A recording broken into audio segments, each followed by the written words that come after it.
Some customers would go as far as washing the plates by themselves in order to be served on time.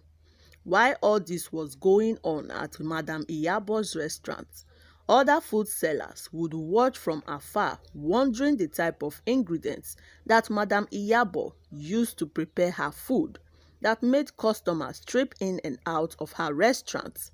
It got to a point that many women in the village started complaining about Madame Iyabo's food, as their sons and husbands had stopped eating their food and preferred to eat Madame Iyabo's food. One day, some of the food sellers in the market asked their sons to go to Madame Iyabo's restaurant to eat her food and tell them how it tastes, but unfortunately for them, that was the last day they stopped eating their mother's food, to the extent of starving themselves till Madame Iyabo finished cooking and start her daily sales.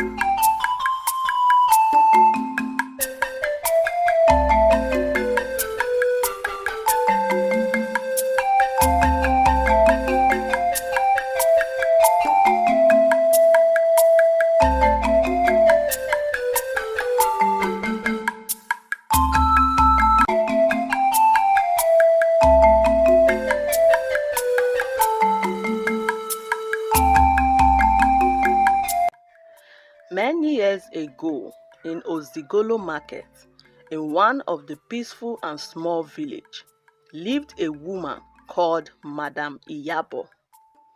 Madame Iyabo was a very popular woman in the village and well known for her delicious food in the whole of Ozigolo Market. Madame Iyabo was a very good cook who knows how to attract more customers to her restaurant because of her delicious meal. In Ozigolo Market, there are many other food sellers who can also cook, but the customers prefer to go eat at Madame Iyabo's restaurant as they all believe that her food is more delicious than that of other food sellers in the market. And that made other women who also cook and sell food in Ozigolo Market worried, as they will cook but no customer to consume them, while Madame Iyabo would cook almost 4 times a day as customers trip in and out of her restaurant. Some customers would go as far as washing the plates by themselves in order to be served on time. While all this was going on at Madame Iyabo's restaurant, other food sellers would watch from afar, wondering the type of ingredients that Madame Iyabo used to prepare her food that made customers trip in and out of her restaurant. It got to a point that many women in the village started complaining about Madame Iyabo's food, as their sons and husbands had stopped eating their food and preferred to eat Madame Iyabo's food. One day, some of the food sellers in the market asked their sons to go to Madame Iyabo's restaurant to eat her food and tell them how it tastes, but unfortunately for them, that was the last day they stopped eating their mother's food, to the extent of starving themselves till Madame Iyabo finished cooking and start her daily sales. And that made mothers, wives, and other food sellers more confused, and a meeting was held among the food sellers, excluding Madame Iyabo. They decided to go to Madame Iyabo's restaurant the next day to ask her the name of the ingredients she used in preparing her food and where to get them to prepare their own food and attract customers and also win their husbands and sons back. The next day, some of the women went to Madame Iyabo's restaurant per their previous meeting, and without stress, Madame Iyabo confidently told them that it was the local spices she brought from the neighboring village. She told them the name of the spices and the store to get them. The women were very grateful to her for telling them the secret of her delicious meals. And without wasting time, the women decided to go to the neighboring village on their next market day to get the spices. 2 days later, the women went to the neighboring village to get the spices and used it to cook their meals, as instructed by Madame Iyabo. After they had finished cooking, they waited in their various restaurants for customers to come and taste their food. For confirmation, they waited for many hours, but no one came, not even a fly. They were all worried and hopeless.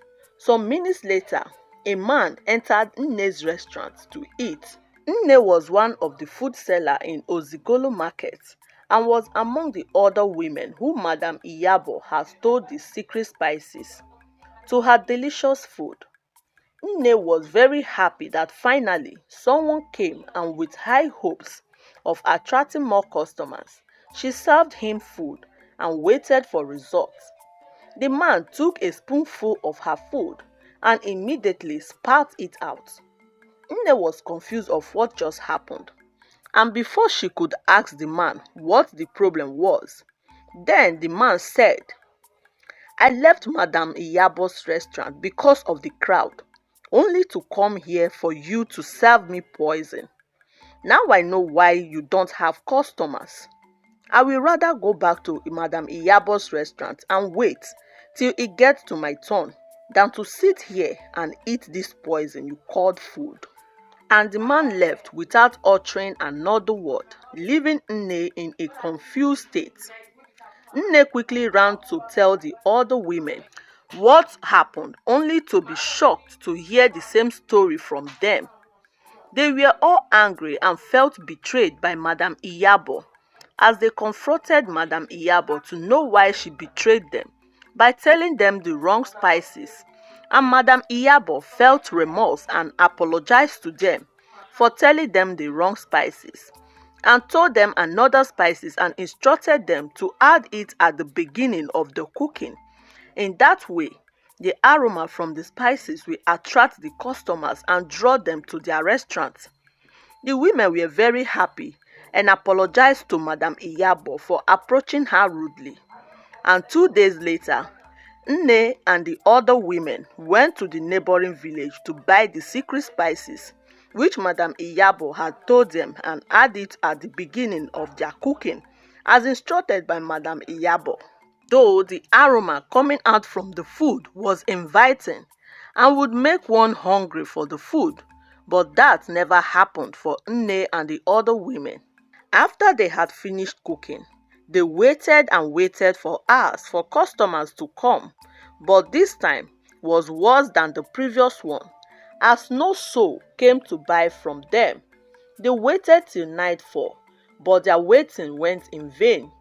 Sad and disappointed, the women held another meeting to discuss the issue and the solution to it, and after hours of discussion, they concluded on how to find out the secrets of Madame Iyabo's cooking by keeping an eye on her 24 hours to know the secret spices of her food. But in order for their plans to work, they would need someone to work for Madame Iyabo in her restaurant. We need a reliable informant that will help us keep an eye on her and tell us the secret ingredient Madame Iyabo used in cooking her food.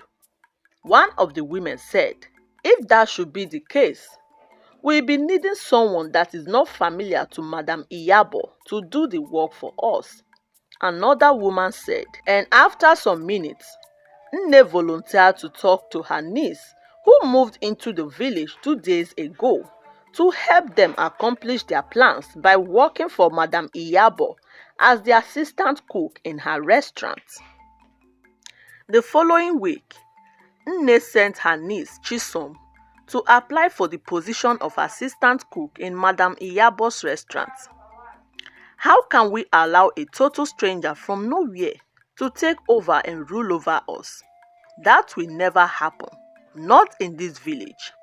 Chisom, you are our only hope now. Please, do everything possible for her not to suspect you, and always remember why you are working there," some of the women said to Chisom.